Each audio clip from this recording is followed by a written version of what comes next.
You're listening to Living Out Loud with my mom, Michele Flamer. Yep, she's a flamer and proud of it. Get ready to learn about queers in your communities doing great things every week. Hey everybody, thanks for coming back to Living Out Loud. I have gotten the kindest notes from the first 3 episodes since I created the pivot to highlighting queer folks across the country, Canada, wherever we can find good people doing good things, and also just really neat, interesting people. Today, like I always say, I'm just super excited by who's on the pod today. I'm joined not only by one of my new friends, but I'm joined by someone who radiates joy and authenticity, actress and environmental advocate, Brianna Oppenheimer. From her early days studying musical theater at the New Orleans Center for Creative Arts to earning a Best Supporting Actress Award for Honey Pot, Brianna's story is filled with heart, humor, and an unshakable sense of purpose. We're going to talk about art, love, laughter, and what it means to protect not only your craft, which I always enjoy talking about with you, but also, of course, the planet. Brianna, welcome to Living Out Loud. Hi, Michele. I'm so grateful and honored that you asked me to come on today. Thank you so much. Are you kidding? You're literally one of my newest favorite people in my life. Like, I just am so grateful that so everybody, I've talked about Marco Polo a bit in the past, but man, Brianna and I have not met in person yet. We met through, do you want to tell about the group on our Monday night empowerment group? Yes, I call it the gratitude group. I think I call it empowerment. That's funny, but I like the gratitude group. Because we talk about what we're grateful for. I met the people that run the group, Carla and Sandra, a year ago on Halloween night in Los Angeles, and they started this group in, I think, March. And every Monday night, we go through, there's a theme, detachment, gratitude, manifestation, something like that. Carla asks us questions, and it's really come at the best time for me. And I met Michele, which has been amazing. It's true. Like, I don't even remember, like Sandra, I think she reached out to me on Instagram, like she finds all of us, right? And some people stick, some people don't. We're pretty much now like part of the OG group, which is really nice. But I saw Brianna's face, you guys, and when you see her smile and her dimple, there's soul family. There's people who you're just drawn to naturally. And let's be real, she is married. So everybody, she is married to a beautiful human being. Her name is Jess. And so there is nothing weird or romantic going on. This is literally like, I know she was my soul family. Like I just knew it from the get-go. And Brianna has a gift for knowing people's horoscopes and like who's what. But not only that, like you totally remember everybody's, which I always get blown away by. Michele is an Aquarius and I am a Pisces. And I feel like I have an Aquarius Mercury and that just like connects. And you have a Venus in Pisces and I have a Venus in Pisces as well. So there's just immediately it was like, oh, we must have known each other in a past life, because it was like picking up an old book that I hadn't looked at in a while. But even though we had just met this year, I was like, I felt like I've known you. I know. And every Monday night, I genuinely look forward to that hour and Carla kind of like keeping us on track and pushing us through. But a couple of things so going back to the beginning a little bit, and I always really love to highlight people's coming out story. Everyone's are so different.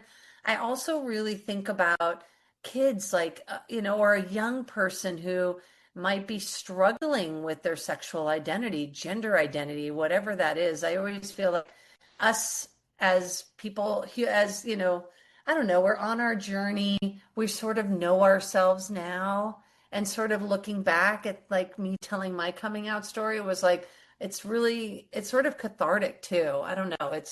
So I would love for you to share that before we sort of dig into, you starting at the Creative Arts Center in New Orleans, which I'm really excited that I don't know a lot about. So I'm actually excited to hear more about that part. But yeah, I'll just I'll give you the stage. Oh, thank you. So I've always felt kind of just my philosophy about people and life is that I often call people meat sacks because I feel like we're just like meat sacks and the soul is in the body and you might present as a man, a woman, non-binary. And for me, I think growing up, I always just like appreciated beauty, whether that was like a man or a woman. But because I grew up primarily in the South, I didn't know about gay people or lesbians or even bisexual. There was the TV show Will and Grace, and I thought the gays and lesbians are just something that's on Will and Grace, and it's not a real thing. Like I just didn't know much about it. But early on, I kind of just felt attracted to like men and women. But primarily growing up, I was going mostly on dates with like men, but there was like always like crushes with girls at like sleepovers and stuff. And but then in college I started dating women and I came out to my family. I was like, hey, listen, I didn't know about pansexual, which is what I consider myself now. I knew about bisexual, lesbian, and gay. And I was like, hey, I'm bisexual. And everybody I think kind of thought it was a phase and I thought I was going to get over it. But then later on, was actually engaged to Jessica. And I was like, hey, me and Jessica are engaged. And they were like, what? You're gay? And I was like, yeah, we had this conversation. And I think when they found out we were engaged, it was like, oh, okay, that was really what she was trying to tell us. So, but it was my grandma, may she rest in peace. She told me, she was like, back in my day, she died this year and she was 98. She was like, we would have thrown you out on the streets, but she was like, hey, if I were you right now, I want my own Jessica, and I might have been lesbian too. She didn't, for her, it was like lesbian or gay. And it wasn't like bisexual, pansexual, but I was like, oh, that's cute. And she had this slot host who was a gay man, and she was like, and I love my gays. They treat me so well at the casino. At the casino. That's so epic. I love that. I love that. So wait, so where do you sort of fall in the line? Like you're living basically a lesbian marriage at the moment. So do you still consider yourself, I always find like these terms, or do you just not even think about it in terms? You're just like, this is my wife, this is me, this is her, this is what we do. I still, I see, even though I'm married to Jessica and I love her and she's beautiful and I'm attracted to her, I still find beauty every day. Yeah. We're watching, like, we love Lestat in Interview with a Vampire, and we love the mom, the redhead that was on Mad Men, Christina Hendricks, and we love her. And we're always talking about that. We're not like, oh no, you said someone's attractive, our marriage is in trouble. I think actually the healthiest, the thing that I get the most from the two of you is really friendship first. It's really leads with friendship. And on top of that, it's like the love is like so bonus. It's like everything else sort of stems from that. But if you're get the opportunity, like I have so gotten this beautiful, fortunate lens, right, to see the two of you through because you're together so much. And when we Marco Polo, it's not always just you and me. It's like I hear Jess's voice and answering you to something with that I'm saying, and I'm like, oh, Jess is there. Hi, Jess, like that kind of thing. So it's just really sweet. But all right, so now let's get into like when did you know or when did you realize that becoming an actor was like something for you, was like I'm gonna do this because you're very like when you make your mind up on something, like you go for it. So when I was growing up, I was a ballerina for the Jacksonville City Ballet. And then my mom, she passed away and I moved in with my dad and I kind of was like a lost, just sad, hurt puppy sort of energy. And I was homeschooled, so I didn't really know how to connect with other people because I was used to just being at home with my mom, who's now gone. And so I was told about the musical at the school I was going to, and I was like, oh, I'm a ballerina. Like, I don't know if I'm going to be really good at that, but okay, let me try it. And I tried it and I really liked it. And at the time, I was going to a Catholic school and I wasn't really liking Catholic school, but I had gone to the summer program at New Orleans Center for Creative Arts.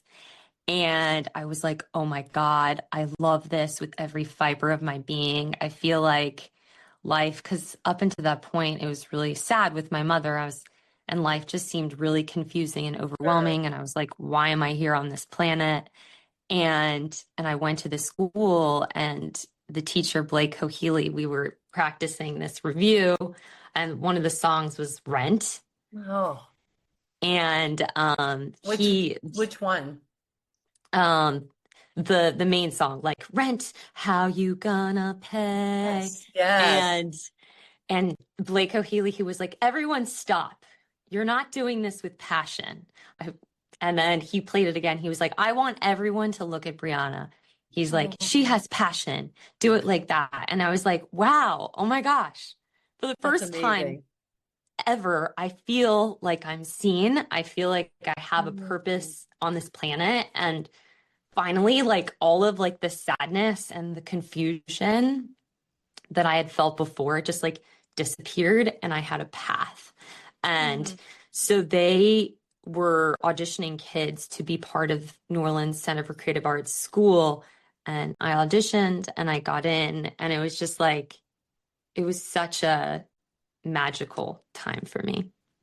I love that. So, flash forward, how old were you when, you went into the New Orleans Center and like, you probably had to audition. What did you use to get in? I auditioned, I think I was about 13. Um, I believe you had to do a song and maybe a monologue, maybe a scene. And I did that. And yeah, it was a big, it was a big moment for me. And I Do you got in and I remember was the like, oh my song you gosh, did? oh gosh, I don't. Well, I was actually, thinking no. it was it Annie or something? I didn't know. No, I think because my mom was very she was very Christian. I think it could have been this song from The Prince of Egypt. Yeah.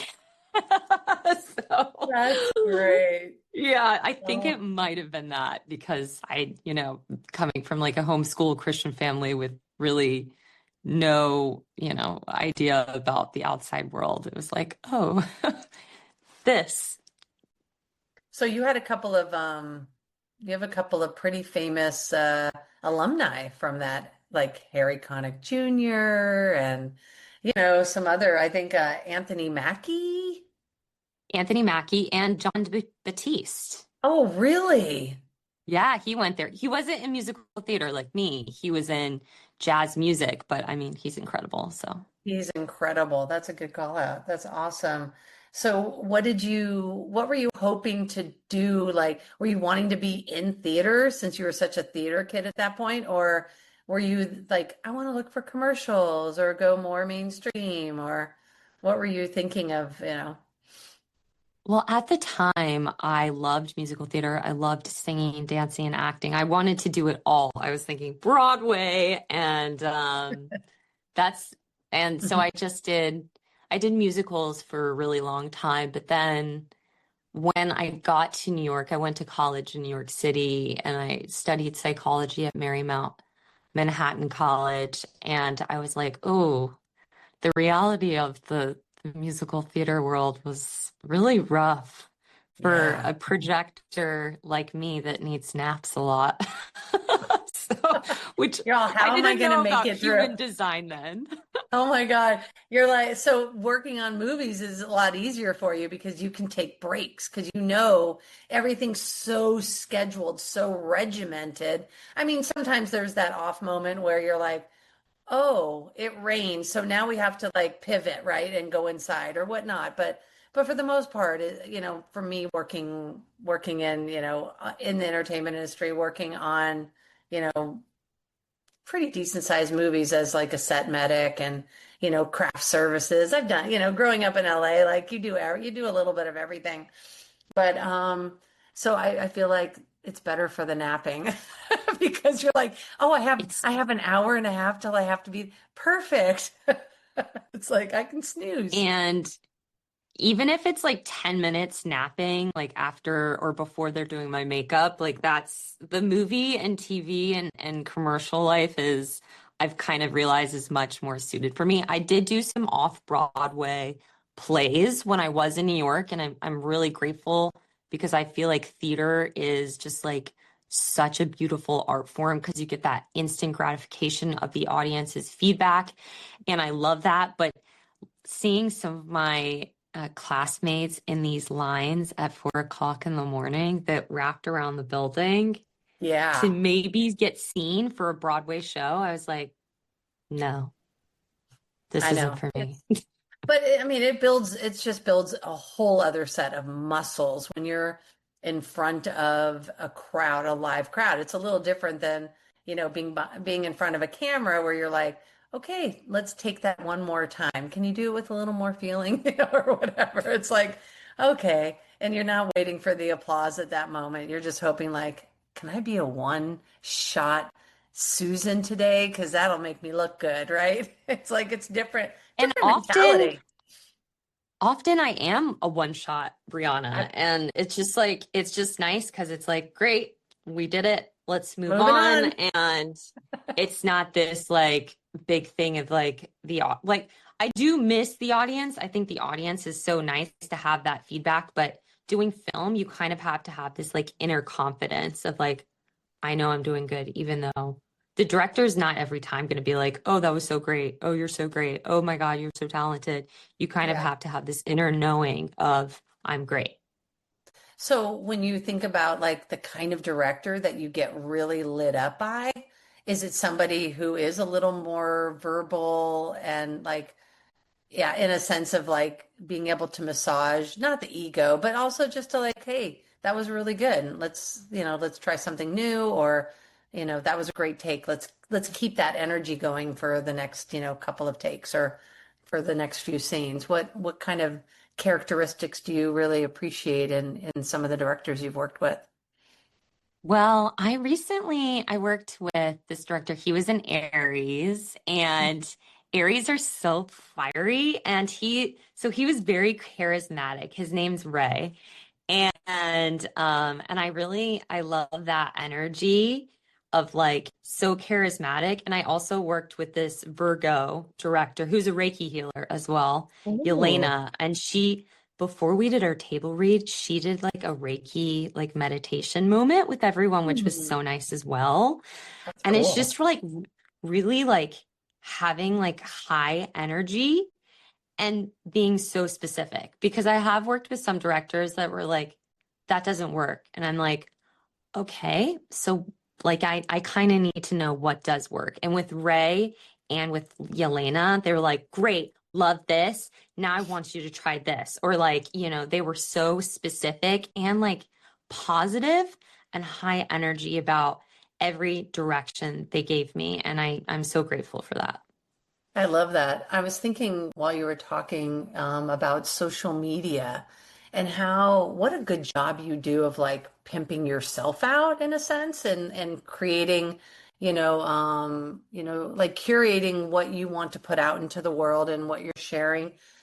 How has social, media has only been around for like, the last 10 years, really, of like 10, 11 years of of your career. Has it helped your career in any way, or is it sort of a hindrance, or do you find it helpful now that you're sort of, you know, well in it?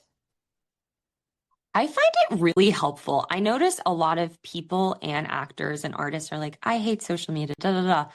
But because I'm curating what I put on there, I'm not Mhm. putting like, oh, this is what I'm eating. Like I usually keep it to red carpet and things related, modeling, acting, singing, things related to my career. And I can't tell you how many times I've gotten cast on social media. So when people are like, I'm taking a break from social media, I'm like, that would be like quitting my job. So I'm not going to do that. That's amazing that you got a gig from social media because they're just so like, because you're staying relevant. It's like you don't want to be out of sight, out of mind, because that really can happen. Yeah, because they're doom scrolling just like we are, casting agents. I mean, sometimes they're just chilling on set somewhere and then they find new faces, right? Yeah. And you're So coming I in find and it to be so helpful. that's cool. And you're actually calling today from Australia. From Melbourne, down From under. Melbourne, down under. Okay, so then part of the rest of the story kind of takes you from, is it New York to LA next? Yeah, then I moved from New York and I had heard that LA was a great place because now I kind of figured out that I really want to do TV and film Hmm. and I just wanted to kind of see how it was. I didn't know a single person in Los Angeles. Um, I there was a friend of a friend that was there and I met up with them early. And really, the first year, everything was so far away. There was traffic. It was so Hmm. tough. And in New York, there's the subway. Everything is so fast. And so the first year in LA, I was like, was this a big mistake? But then eventually it actually became one of the best things from me. I was a big party girl in New York and I got to LA and early on, I got sober. I stopped drinking and doing drugs. And so it was really healing to be in LA, Hmm. that wasn't like on my agenda. I was like, oh no, I'm here to be a star. But as like a side quest, I became, went to therapy, went to AA, and I had never worked out in my life besides dancing, started going to the gym, Amazing. started eating healthy instead of, fried mozzarella sticks from the bodega like I was when I was in New York. So But like they're so all good. around. Just They're kidding. so good. They're so good. But I They're so started to good. eat Uh-huh. green things, which Mm. was healthy. I know you how much you love your smoothies. LA is like the land of smoothies, though, for real. And growing up in LA, I understand from a perspective of, especially coming from like New York, where you just walk along the street and you make a new friend. And in LA, it really is, you're driven by this box that you drive, right? Like your car. And it's really like, it really limits you when you first move to LA, to like build community right away. It's actually a very lonely city at times, especially when you're new. I mean, it's hard for people to make, contacts until you start working at either a job or you get a job on set and then you start to make friends and meet your people. But I know that it can feel so isolating at times. So I'm always um I'm always pretty much in awe when, I meet up with somebody or I meet somebody new and they're like, yeah, I slept in my car for like the first 3 months that I lived here. I was like, wow. I just hadn't experienced that because I grew up there and it's kind of like, yeah, I spent the night at Cher's house last night because I go to, Lee Strasberg Theater Institute at 13 and I like meet all these kids of famous, people. And it's like I got desensitized, very early on. And so it's just fascinating though. Like Michael J. Fox, he used to live out of his car. And, you hear about these stories and it's crazy. But you moved into an apartment, or did you, like, how did you get yourself settled? Well, I moved into an apartment with a girl that I knew from high school, and early on, it just didn't work out. Like you Mm. could be best friends with somebody, but just terrible roommates. And I didn't really understand that yet. And also then I kind of figured it out, and I found a studio, Mm. and I lived by myself, and which was that's kind of when kind of realized with my therapist's help that I had a drinking and drugs problem, Hmm. because no friends, no Mm. community, and Hmm. just kind of like figuring out like um my life there. And so I got pretty heavy into drugs and alcohol. And then my therapist, I was like, I'm so sad all the time. She's like, well, maybe you're an alcoholic. Oh my And God. because That's how she you're, said it? she was an Aries too. So she was this little Jewish, tiny 5 foot nothing Aries who's so fiery. And she was like, I think you need to go to AA. And if you hate it, I'll never talk to you about it again. But I went and I thought it was great. And then I started meditating and I got sober. And I kind of feel like once I got sober, then I was kind of able to make new connections as who I authentically was, not Mm. this like people pleasing party girl who I was in New York. It was like crazy drunk Brianna, like, oh, I'm just like here for, the party. But then when you took away the drugs and alcohol, it was like, no, this is just who I am, which was a whole new experience for me. How did that change your craft? And like when you got sober, did it change the way you read lines, the way you saw things? I mean, like, did that have any effect? I think it made me more disciplined Yeah. because part of AA is you learn to be responsible for yourself, Mm-hmm. and you learn to clean up your side of the street. So I think before pre-sobriety, I was making excuses, showing up late, just kind of I was kind of selfish. I was self-centered. And then when I got sober, I was like, okay, I need to show up to meetings on time, everything. And now to this day, I'm very concerned with being punctual. And I Mm-hmm. really attribute that from AA, because even in high school, my parents, I was sleeping. They would have to dip my Okay, hands in wait, cold but this is water. perfect because my next question involves you basically this punctuality piece around midnight cabbie audition and how you got Oh to tell the yeah. story. And how you showed So up on the basically. Okay, you tell it. I can't go, but I just want to make sure we're on the same page there. So I got this audition for Midnight Cabbie, and I wrote it, I think, in my iCal, and I put it on the wrong day, which is Yep. pretty unlike me, but it happened. And so I show up. The audition was in Seal Beach, and I show up. I'm like, oh, I am here to audition for Chatty Cathy. They're like, the auditions were yesterday. But they're like, you can go ahead, you're here from Hollywood, which Hollywood to Seal Beach is a little bit of a drive. And so Yeah. I auditioned and You kind guys, of it's like, like night for people who don't live in California, it's like a 90 it on like a good day it would be 90 minutes, but it can take up to 2 hours depending upon. So this was a trek she made. this was a trek, and 2 hours plus, it can be longer. And Mm-hmm. I auditioned and I did this obnoxious laugh, which I'll show you in a second. But and right then and there, they were like, "Oh, we loved it. Your cast," which is rare. Usually they're like, "Oh, callback, second callback, chemistry read. Oh, let's wait a little more time." But this, they just hired me right on the spot, but the laugh Wow. was like this. And so I did this like just crazy. Actually, in a few films, I've had some crazy laughs. In the last film I did, I think we need a 20, reel of these.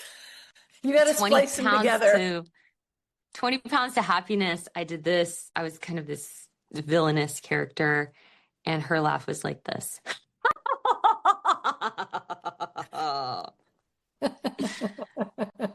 It's hard not to giggle when you do it. That's funny. I love it. That's really cute. Like, so those characters are all like full of laughter and like lots of color. Do you feel that joy was a reflection of who you are off camera too? Like, do some of these parts match who you are, or are they so opposite usually how you're cast? Like you're really one of like the Um, nice people. If you were a mean girl, like if you were in, with Mean Girls or whatever, it'd be like opposite of who you are kind of thing in real life. I often do play a mean girl. So I would say that I am cast sometimes as the opposite of who I am in real life. I will say Hmm. I did a web series on YouTube, which went viral. We have millions of views called Harley Quinn and the Joker versus the Real World. And I do feel like me and Harley Quinn we have the Mm, best intentions and we are so full of joy, but we're a little mischievous. And I I like that. do feel like me and Harley Quinn, that was kind of, I was like, oh, this is actually very similar. I mean, I'm not a cartoon character or, Of course. you know, Or that was a character. a crazed supervillain. Yeah, I'm not a crazed supervillain, but that one was, and that was like such a fun thing to do. Because it's aimed at young people. So I had kids from around the world being like, oh my gosh, this is so meaningful. I'm so grateful for this. So that was really a special time. And that was a fun kind of character to be like, hello there. How you doing, Puddin'? What role do you think artists play in like, with all of you and your humanitarian stuff, like planting trees, protected marine life, like you do have like some things that feel like acts of service. And I think they probably keep you grounded in a world that feels, for actors especially, can be so performative. Is, what are some of the things that really keep you grounded when you aren't on the set, when you aren't working and or traveling the world with your adorable wife? Well, when I'm home, I actually really do love gardening. I love the act of putting my hands in the dirt and planting things. Often the animals will eat it, and that's really okay because it's not about that for me. I would love to everything to grow, but for me, putting my hands in the dirt, and it's interesting because there's pictures of me like butt naked as like a 2, 3, 4 year old rolling around in mud, and I'm like, I wonder Oh, if little baby Brianna felt this as well. And so I love planting things. And if I don't have a garden or anything nearby, Melbourne's a big city right now. I like to take salt baths, Epsom salt baths, or mm, find nature. There's some nice gardens here or even a museum. I went to the National Gallery Victoria, I think NGV, yeah. And looking at beautiful works of art just reminds me that I'm alive and that mhm. there's beauty all around me, and what a gift to see this beauty. With Jess, let's like, because you're in Melbourne right now, you guys are probably one of the most unique couples that I have the pleasure of calling friends. But you also genuinely like I was saying, best friends, like you guys are just so sweet. You travel a lot together, and a lot of couples don't. And it's almost like, I don't know, I feel like sometimes you guys are really cute little like pacifiers for one another. Like you're like you're like for each other so much. It's so sweet. Not in a codependent way, but like just like you genuinely enjoy being around each other, and it's almost like you ground each other wherever you kind of are in the world. Yeah, when I met Jessica, I told her all I want to do for the rest of my life is perform and travel. Mm-hmm. And, I really, that's what I love the most. And she was like, "Oh, great. I love to travel as well." And I think she's either a generator or a manifesting generator. She has a lot of energy and I don't. So I'm a projector and she's very considerate and patient with me because when I'm, not having access to a bath or not able to nap, I'm dropping things. I'm kind of forgetful and when I'm sleep deprived, I'm really not able to function, but she can, be amazing on 3 hours of sleep and she'll just go. And so it's just been really great for us to travel together and she's always down for a new adventure. And I feel like when you meet your person, it just matches so perfectly because in the past people would be like, "Wow, oh my gosh, you always want to do so much when we're traveling. Like, can't you calm down? Let's just sit on the beach and drink beer." And with Jessica, I'm like, "Okay, I want to go see the penguins. I want to go in the cave. Then I want to go to a museum. And then I'm going to go to the hot springs." And she's like, "Okay, cool, let's do it."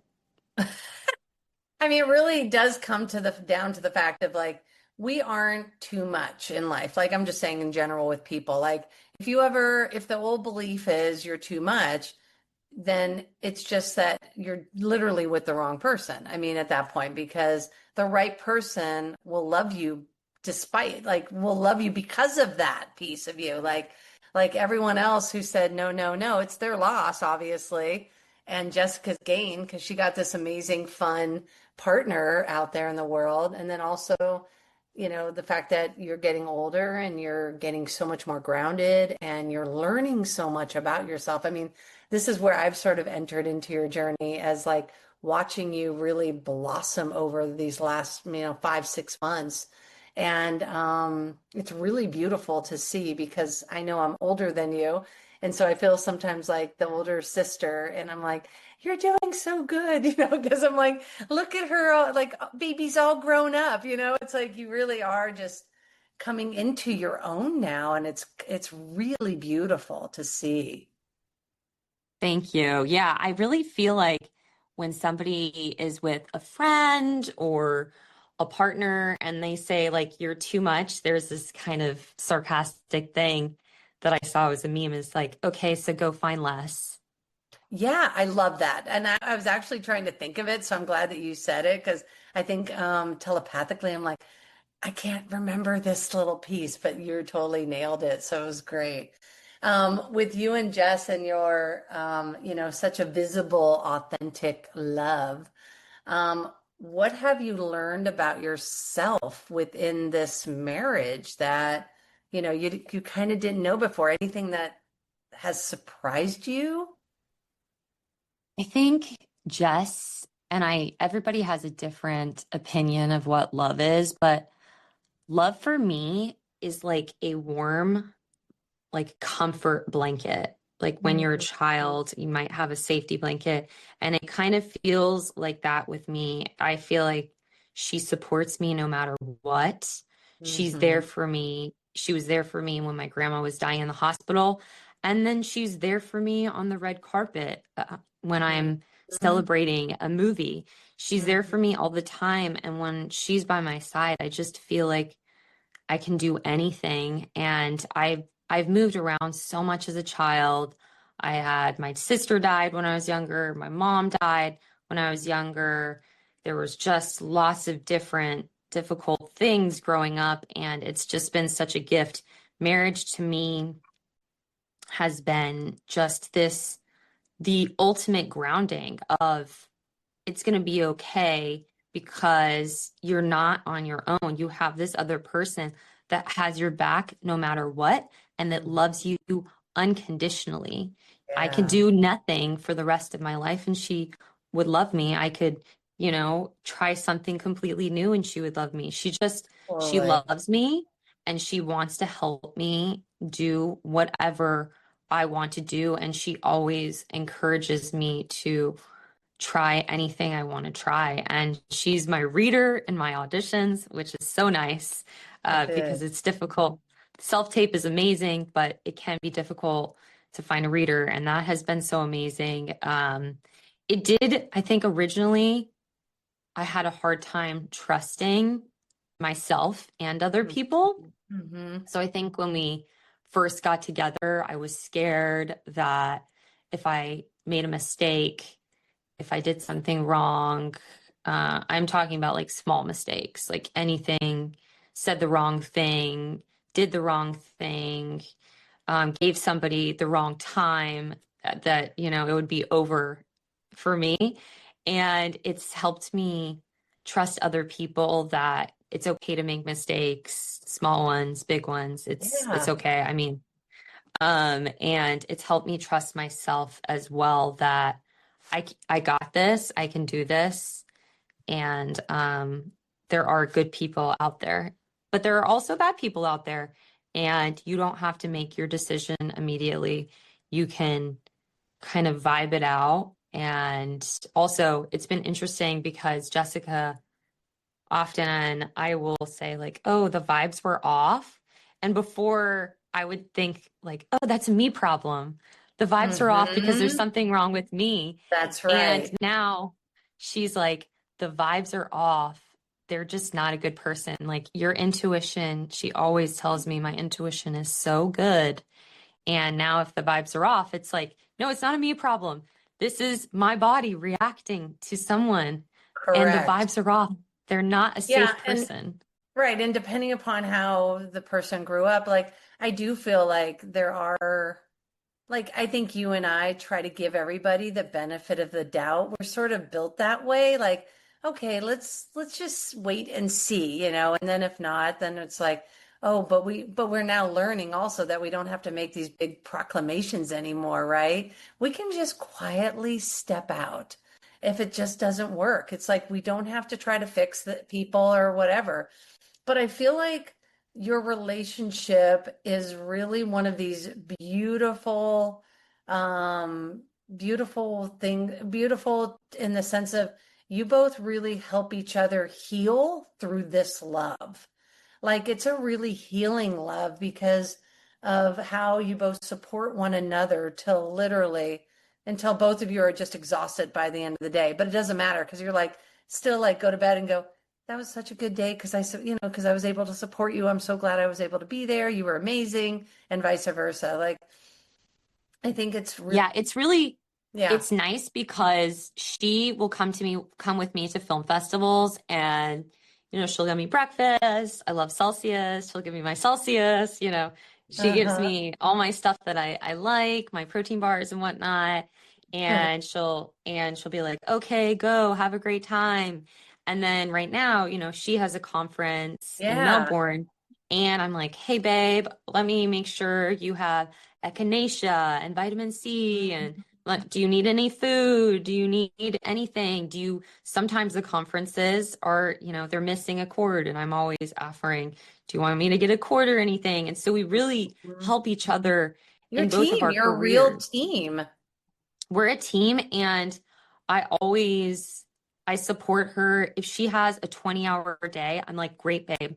You have a 20-hour day. Let me know how I can be there for you. I love you. I support you." She has to wake up sometimes at 3 o'clock in the morning for a meeting. I sleep like I'm a bear. And so I'm like, "Great, do your 3 o'clock in the morning meeting." I've Yep. had table reads at 3 o'clock in the morning. And she's like, "I have my earplugs in. I'm so happy you have this table read. What an opportunity." And it's so nice being with somebody that just supports you in every single Well, way yeah, because because that's where I feel like that's where couples honestly go awry is that they got together because they light each other up. But then over time, it's like you start to one is maybe evolving a little bit more, and then there's maybe a little resentment, or hey, I thought those 3 a.m. table reads were going to stop after a while. And instead of just being in flow, I think that's what you guys do really well is like, I think, do you guys check in like in the sense of with your relationship? Do you guys say, hey, this year, things are going to change a little bit due to the job or due to maybe some work, or hey, this is what I'm looking at this year. Maybe I'm not going to do table reads in the evening, or hey, I'm adding more in. Do you guys have these like relationship check-ins, like, or do you just fly by the seat of your pants every day, or I mean, trip to trip kind of thing, or gig to gig, or conference to conference, like, between the space, that kind of thing? Well, she will tell me, like, oh, this is a new conference. It's going to take more time. Or I will tell her, like, this film festival is really busy. It's usually we check in at the beginning of some sort of big event. Yeah. And I'm like, this is how it's going to be. I might come home at 4 o'clock in the morning. She's like, this is how it's going to be. I'm going to be waking up at 5, coming home at 11 o'clock, and But you sometimes she'll don't, have the, you don't, but you guys like, you don't take that on for each other. You just are like, I'm supportive. It's so mind blowing because being in a relationship for 18 years the way I was, it was very, I guess you could say you guys have a more fluid way of doing like it's the marriage and partnership that really everybody should want, like really strive for. Wait for that person.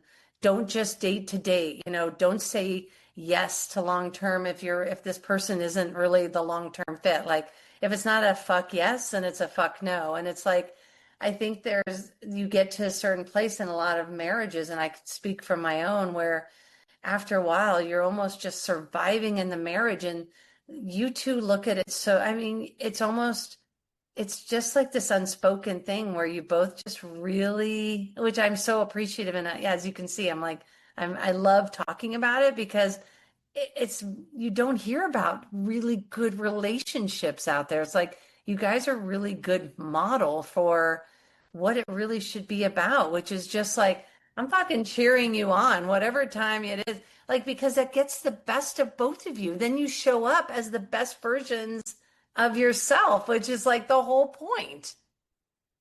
I feel like your person helps you be the best version of yourself. They don't make you Mhm. shrink down. They Yep. encourage you. Jessica's always talking about how she's encouraging me to jump higher. And then she's going to catch me if I fall, and then jump higher and higher and higher. And I feel like we both equally had baggage. And I feel like your person, no person is perfect, but your Right. person is happy to help you unpack your baggage, and you're Yeah. happy to help them unpack their baggage. And it has just been really amazing, and I'm really happy with her. Somebody the other day I met, they're like, "What's wrong with you?" They're like, "You're too well adjusted."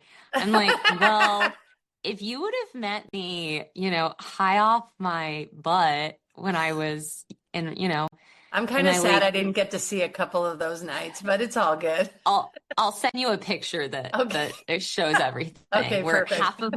I had Bell's palsy, half of because I was doing Oh drugs, my and God. half of my face went numb for Oh 2 weeks. And you think I would stop doing drugs then? No. But like I've gone to AA, no. I've gone to therapy, I meditate every day. I'm not perfect. I make mistakes, Oh yeah. every day I make mistakes. Earth And 101, baby. We all make these mistakes. It's for us, not to us. You know what I mean? It's for the better good. it's for the better good. But I think that being said, I have learned so much, and I don't think self-development, I don't think self-improvement is something it's like, I'm done. I'm Yeah. perfect No. now. I can stop. People used to give me crap about like, oh, you're always reading self-help books. And I'm like, yeah, because if you've stopped developing, if you stopped helping yourself, you're dead. Because you're Well, learning something new every single day. And I want to be the best version of myself every single day. What did I learn yesterday? Something in my audition I do is what went right, what went wrong. And that's my day. Every day I journal and I reflect on what what was amazing, what did I love, and what could I be better at. I'm always thinking about that. I love that. I think of healing like building a fire, that the minute you stop putting the kindling on, because once you get the fire built, which is our self, you know what I mean? It's like once you get the fire built, it's I just imagine like then you're just putting on logs at a time. Sometimes you need a bigger log, like for Jess, like for a 20-hour day, right? She needs to put on some big logs to like really keep her fuel up. Whereas maybe you're back at the hotel putting in just kindling, just kind of keeping it tame and sort of chill. And but the minute like within healing and that journey, whether it's therapy, spirituality, you know, whatever that is for the modality for that people, those people, I think what you have to remember is like, oh, what happens when you stop feeding the fire? It goes out. Like the Yeah. many, so the healing is a kindling here. Maybe it's a really profound book. So maybe that was a bigger log because you got more out of it, you know, and it fueled you more to like make changes. But that's always the analogy that I like to use in those cases or thinking about Yeah, healing.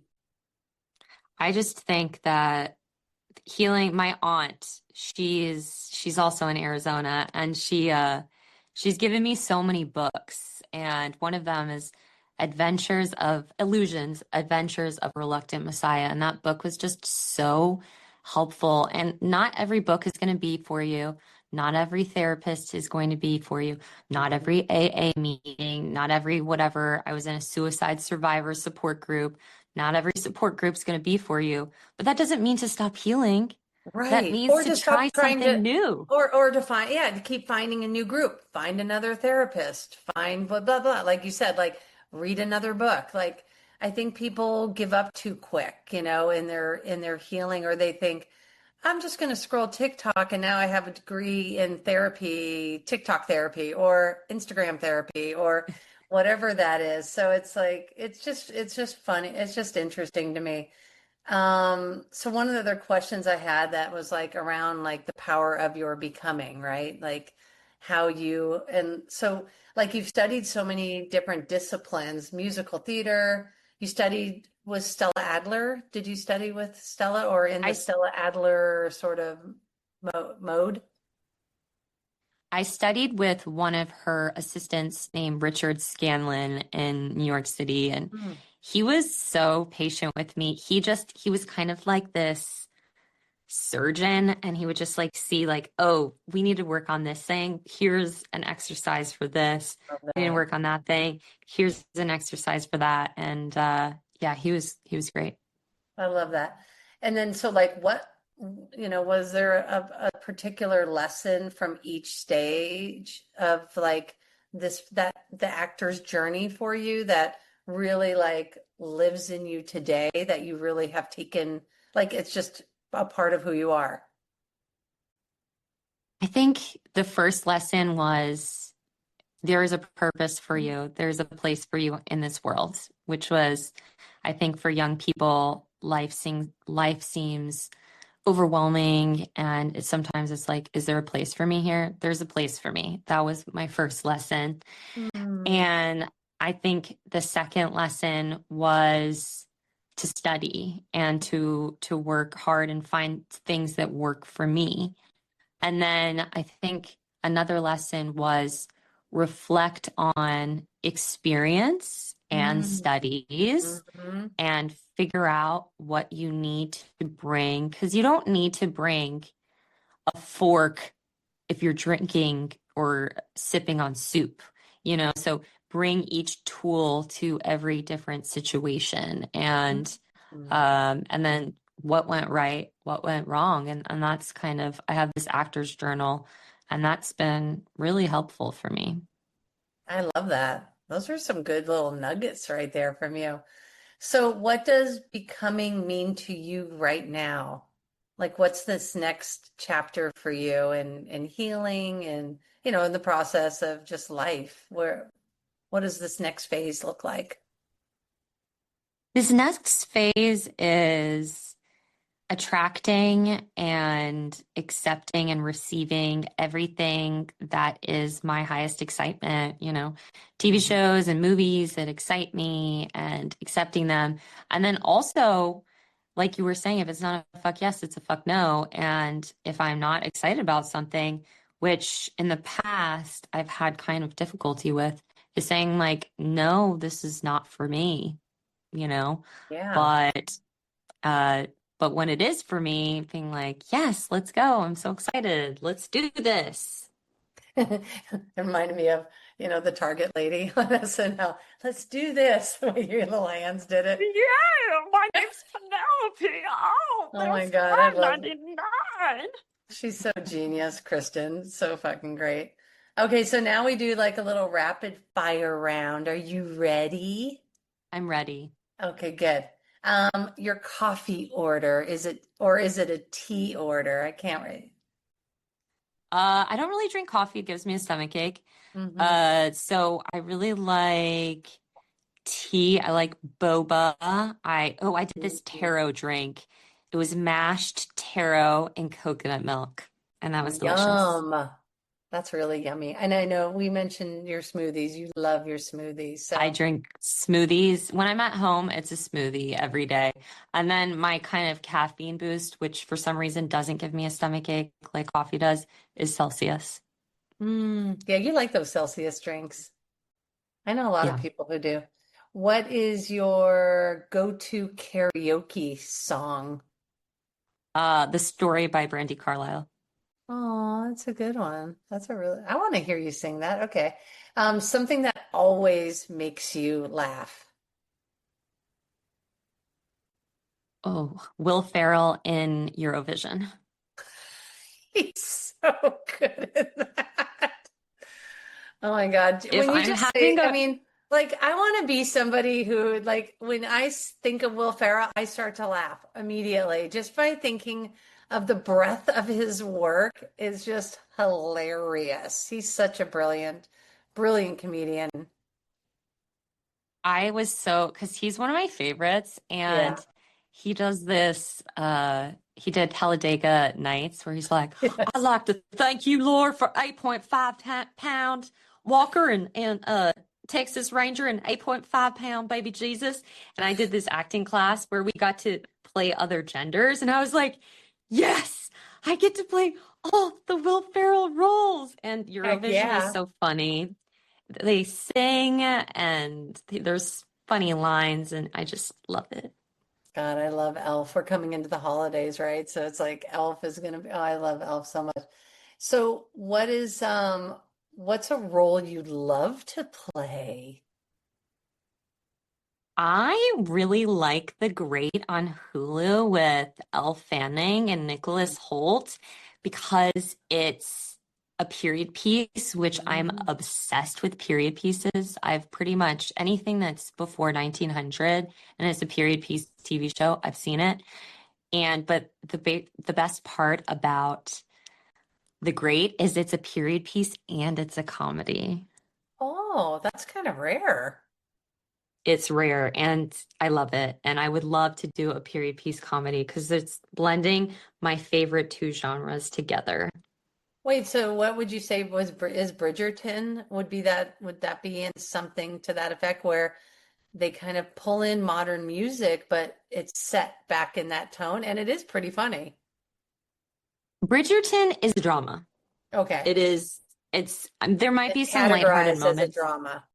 It's categorized as a drama, but I Okay. also like fantasy. I saw this show, Discovery of Witches, Mm-hmm. and that I like was that so show. if I could do some type of like Harry Potter, Discovery of Mhm. Witches, there's like this fairy show, fairy comedy or period piece, or all of the above, a Yeah. fairy comedy period piece. I'm here Yeah, we'll for it. just manifest that for you right here and now. And then one word you think your friends would use to describe you. I said a few of them in the beginning, but what would you say your friends would say about you? Bubbly. Mm-hmm. But you're And not I'm a like, Pisces. but you're So not toxic bubbly. You know what I mean? Where they say toxic positivity. Like you're bubbly in a positive, hopeful way. I think they would say either bubbly, vibrant, Vibrant would be. optimistic, maybe Mhm. resilient. Yeah, I was gonna say you've got a lot of grit in you too, which kind of makes you so you persevere in so many different categories because of that. Just losing your Thank you. sister, your mom in an early, in early ages of stages of life. Like I lost my dad, but I was 51 at the time, which is young for him, but I got him for a long time compared to other friends who have lost parents, in their teen years and things like that. So, Yeah, I lost my mom when I was 11. She committed suicide. And then I lost my sister when I was 18. She also committed suicide. So that just like pushed up my alcoholism just a notch. But then, you know, yeah, we each have our own battles. But yeah, people would say resilient and yeah. gritty. Yeah. I for sure would say that. And I think you really epitome the living out loud piece of why I wanted you on here so much. Not only because like I said, I'm blessed to know you as my friend, but I also just really admire and respect you and the way that you sort of walk through the world. So, what does living out loud mean to you? I think living out loud to me means that you are authentically yourself in your work, in your relationships, and even in your day-to-day interactions with people. Like, I love meeting new people and talking to people and hearing about their stories. I just talked to a maid that was in the room and she told me about her life. And I love talking to a maid, but then 2 weeks ago, I talked to a CEO of a big company and he told me about meeting his wife. And I think living out loud is just, you're not hiding who you are. If you're gay, you don't have to be wearing a rainbow shirt every day, but you can be authentically where on the spectrum, like, oh, I'm married to a That's woman. right. I'm, wherever. And then at work, it's like, this is what I'm interested in. This is what my boundaries are. This is Mhm. the time I'm willing, whatever, just honestly yourself in Mhm. all areas of your life. That's beautifully said. Thank you. You're you're awesome. Well, I want to say thank you for taking time, especially because you are all the way on the other side of the world from us right now. But I am so grateful for you and I cannot wait. I mean, I'm definitely in your front row and I can't wait to see all the yeses that are coming down the pipeline because you've really been like there's some good shit happening. And is there anything you need or want to promote right now? Like any works that are coming out, anything that's happening that people can find you and watch. I'll definitely put like your IMDb. Is it ID? What is it? IMDb? Yeah, I'll definitely put that. Like, IMDb. yeah, I'll put it in there so people can see like what movies you've been in if they want to like do a whole Brianna Oppenheimer evening or a double feature, because you've been in some fun movies. Thank you. Yes. I just had a film with the Aries director, Yeah. Ray, that I was talking about come out called Guillotine. It is, if people are not good with blood, it's guillotine. So, just be aware, but it's really good. It goes through 5 different stories of the use of the guillotine. It is kind of what I was talking about. There's some comedic moments and it's a period piece. So it Love it. is kind of like what I like. And we did it during the pandemic. So the fact that it got made and we were able to do it is kind of a miracle. So Love it. check it out on Amazon. And also, I was in a film with the other director I was talking about, Yelena, called 20 Pounds. to happiness. And that is doing the festival circuit. And if you follow me on Instagram at BOPPZ at Bops, I'm always promoting both things about what festivals each I'll put in the films are show going notes. to. Yeah, and I'll definitely put it all in the show notes so people can find you easily and start following you because honestly, you are just joy walking around. You know, you're sunshine in human form. Oh, thank you. Actually, people say that. They don't say a word about me, but often people call me a ray of sunshine. And Yeah, so it's not one I word would, though. that's okay. I would agree with you though. Well, thank you, my sweet friend. I'm so appreciative of you and thanks for coming on the pod and saying hello. I'm so honored to be on your podcast as a fan, and I feel like it's like a full circle moment. So thank you so much, Michele. It's been a It is. pleasure. Okay, thank you. Talk to you soon. Thanks, Pod, for listening. Appreciate you guys and see you on the next one. If you liked this episode, please hit the follow button and remember, sharing is caring. Until next week, stay proud, stay loud.